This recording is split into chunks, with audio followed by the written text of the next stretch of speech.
You're listening to the Recovered Life Show, the show that helps people in recovery live their best recovered lives. And here is your host, Damon Frank. Welcome back to another episode of Recovered Life. I'm here with George Snyder. How you doing, George? I'm very well, Damon Frank. Good to see you. Good to see you. You know, you are my favorite life and recovery strategist, and we always tackle some really interesting topics every time that we speak. Always. And, you know, we were talking on the phone last week, and we were talking about asking for help. You know, it's a big one because most people, if they've entered into recovery and sobriety, they've had to ask for some sort of help, and that's why they're identifying as having a problem. But there's all different issues that surround asking for help that have nothing to do even with time, right? Time that you've been sober. There's a lifetime for many of us, I know for me and so many others, of relying on self-reliance. And when that begins to fail is when I get into trouble. But when I found that there were substances I could use and abuse that would keep me in a state where I didn't care whether anybody was out there to help me or not. But when that all stops working and I realize I am going to need help, that's a tough one. I don't know how to do that. How do I ask for help? But when I do, it's an action. Then I'm getting out of that despair and apathy and nothing works and why bother? All of those low level negative energies, you know, Damon? Yes, exactly. And, you know, one of the things that, a lot of people think that this person's not asking for help because they have pride. But sometimes it's not pride. Sometimes it's fear. They're just afraid. They're maybe even afraid of the answer, or they're afraid to ask.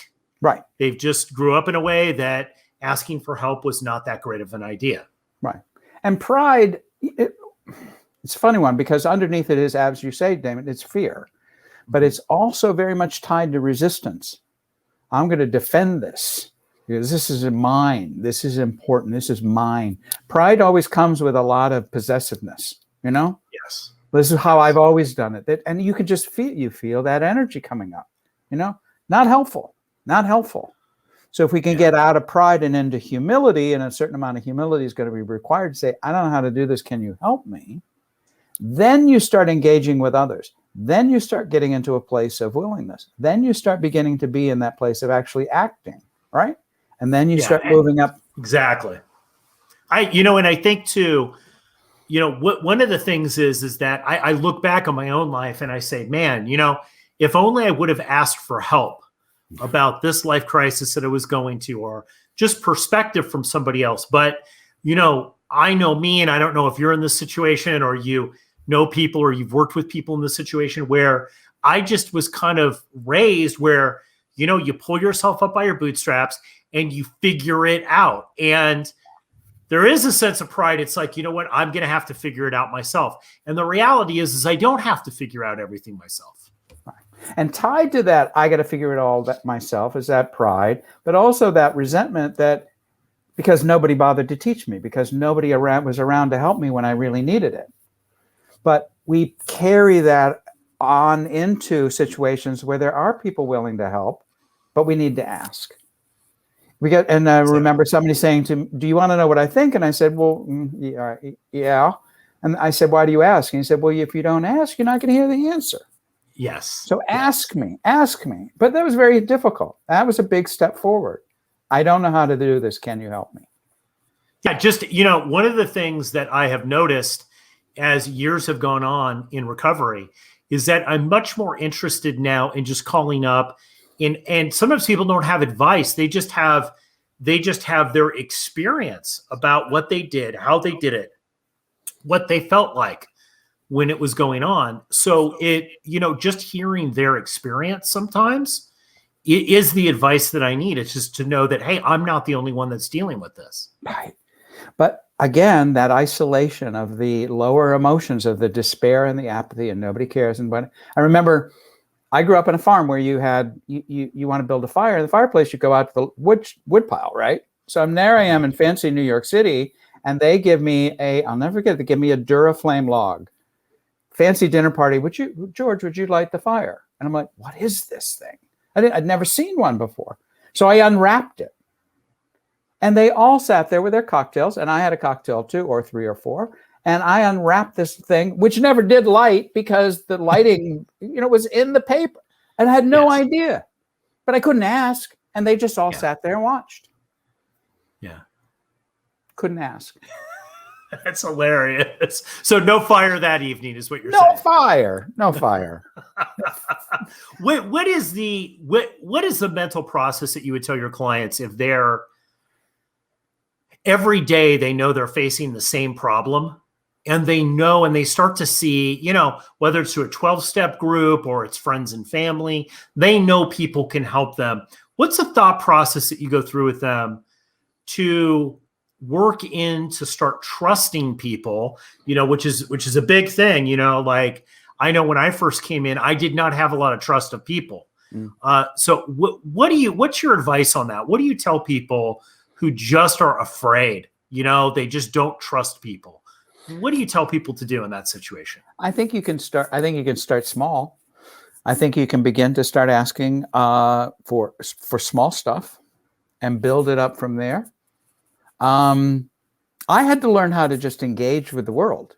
I used to go out on the weekends and ask people, I was instructed, go and ask people having a yard sale, how's it going?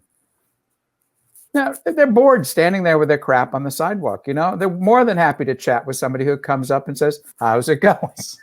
Yes. And I had to practice that they weren't going to be mean to me, but I was starting, we all come in at different levels. I had a real difficult time with just engaging with the world. You practice. Yeah. And I think, you have to pick the appropriate people. And we've had other episodes about building your recovery team. You have to pick the appropriate people.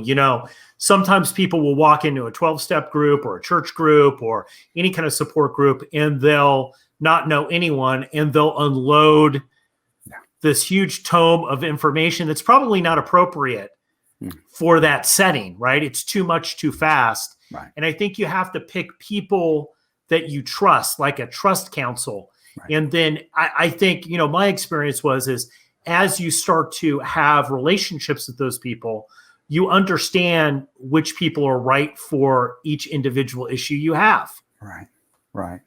Good point. You got, and again, but it's practice. You're going to have to start small. Maybe not entrust somebody with your life. Maybe just start, although we are doing it. It is an act of faith. And the only way we get there is to be willing to act.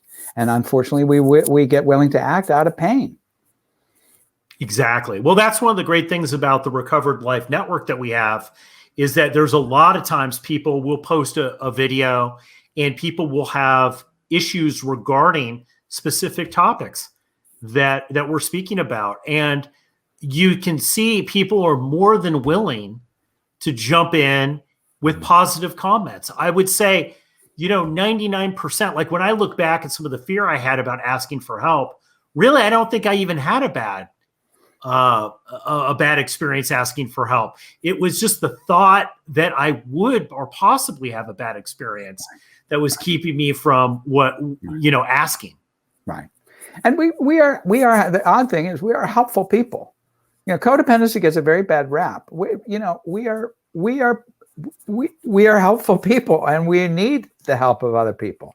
So being able to give also is another way in which we can exercise that kind of practicing. Can I help you? Can I suggest this? And we, in that kind of exchange, move forward that way, sort of a ratcheting up, if you will. Exactly. So the big takeaway is just do it. Ask for help. Ask for help if you need help. And if you don't get people that are helpful right at the beginning, keep asking. Don't stop, because I think the statistics are on your side, wouldn't you say? They absolutely are on your. We're on your side. Exactly. Great episode, George. Thank you so much. Thank you, Damon. Always a pleasure. Keep the conversation going. Join Recovered Life, a community of like-minded people who are looking to live their best recovered lives. Membership is free, and you can apply at recoveredlife.us.